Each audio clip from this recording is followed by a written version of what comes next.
எந்த இணையத்தை பார்த்தாலும் அதே செய்தி தான். ஃபேஸ்புக்கு, இன்ஸ்டாகிராமு, ட்விட்டரு, டெலகிராமு, இந்த மாதிரி எதை ஓப்பன் பண்ணாலும் அதே செய்தி தான். சிறகடிக்க ஆசை சீரியல் நடிகையின் ஆபாச வீடியோ இணையத்தில் கசிந்தது அப்படின்னு போட்டுட்டு இருக்காங்க. சமீப காலமா எதையாவது ஒன்றை ட்ரெண்ட் பண்ணி கொடுத்துல இப்போ வந்து ஹேக்கர்ஸ் ட்ரெண்டர்ஸ்லாம் வந்து பெரிய ஒரு நோக்கத்தோடய அழிஞ்சிட்டு இருக்காங்க. உங்களுக்கு தேவை மணியா இல்லை இந்த கலாச்சாரத்தை சீரழிக்கக்கூடிய நோக்கமா என்ன தெரியல.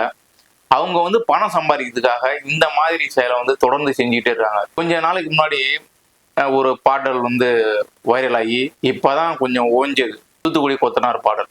காவல்துறை வந்து அவங்கள வந்து தேடுதல் வீரட்டை ஏற்றிட்டு இருக்காங்க.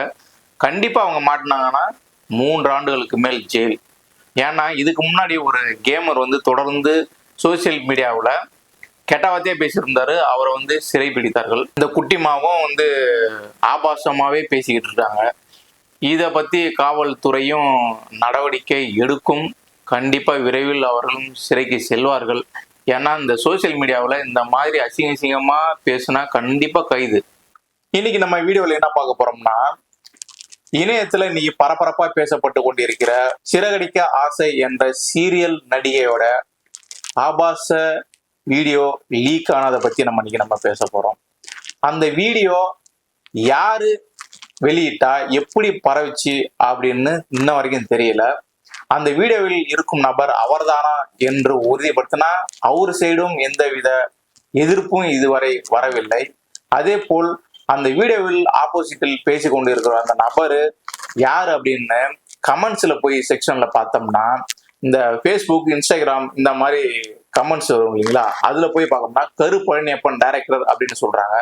அவரிடம் விசாரிக்கும் பொழுது அவர் என்ன சொல்றாருன்னா, இதுக்கும் எனக்கு எந்த சம்பந்தமும் இல்லை.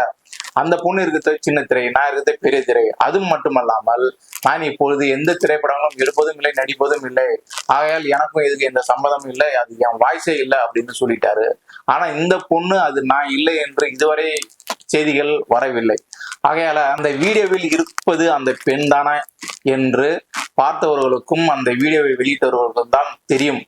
இந்த ஓடிடி ஆப்புகளுக்கும் இந்த மாதிரி யூடியூப், இன்ஸ்டாகிராம் இந்த மாதிரி சோசியல் மீடியாவில் வீடியோ போடுறவங்களுக்கு இந்த மாதிரி கெட்டவதை அவங்களுக்கு ஒரு சென்சார் வேண்டும், ஒரு வரைமுறை வேண்டும். கேமரா கிடைச்சிட்டு என்ன வேணாலும் பேசணும் அப்படின்னு இல்லாம ஒரு தனி ஒரு வரைமுறை வேண்டும். இந்த மாதிரி ஒரு வார்த்தை பேசுறாங்கன்னா ஆட்டோமேட்டிக்கா அந்த நிறுவனம் இதை நடத்தக்கூடிய இன்ஸ்டாகிராமோ, யூடியூப்போ இல்லை ஃபேஸ்புக்கோ இதை ஆட்டோமேட்டிக்கா ட்ரிம் பண்ணக்கூடிய அந்த டெக்னாலஜியை அவர்கள் வைத்திருக்க வேண்டும். ஏன்னா தொடர்ந்து இந்த மாதிரி ஆபாசையுடைய பண்ணிக்கிட்டே இருக்காங்க, ஆபாசமா பேசிக்கிட்டு இருக்காங்க.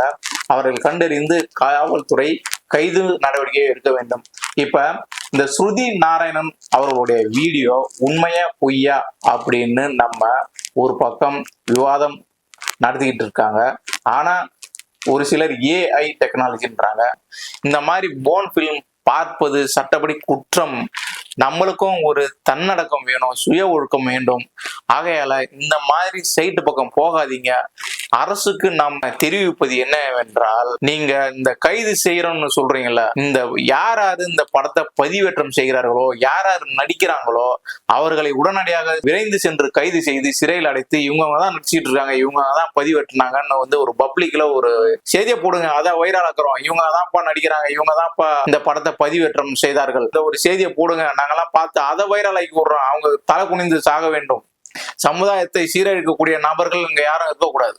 தமிழ் கலாச்சாரத்தை சீரழிக்கிறார்கள் என்றால் அவர்கள் எதற்கு இந்த நாட்டிற்கு தேவை? ஆகையால் இந்த மாதிரி படங்களை பரப்புபவர்கள் மீது தகுந்த நடவடிக்கை எடுக்க வேண்டும் என்று நம் சேனல் சார்பாக வலியுறுத்தி கொள்கிறோம். சோசியல் மீடியாக்கள் நம்ம கையில வந்துருச்சுன்ட்டு இஷ்டத்துக்கு எதை வேணாலும் பொய்யான செய்திகளையும் இந்த தேவையில்லாத இந்த போன் வீடியோக்களையும் பரப்ப வேண்டாம். அதே மாதிரி அதற்கு முக்கியத்துவம் கொடுத்து அதை வைரல் செய்ய வேண்டாம் என்று இந்த ஊடகங்களுக்கு நாம் தெரிவித்துக் கொண்டு அடுத்த வீடியோவில் உங்களை மீண்டும் சந்திக்கிறேன். நன்றி, வணக்கம்.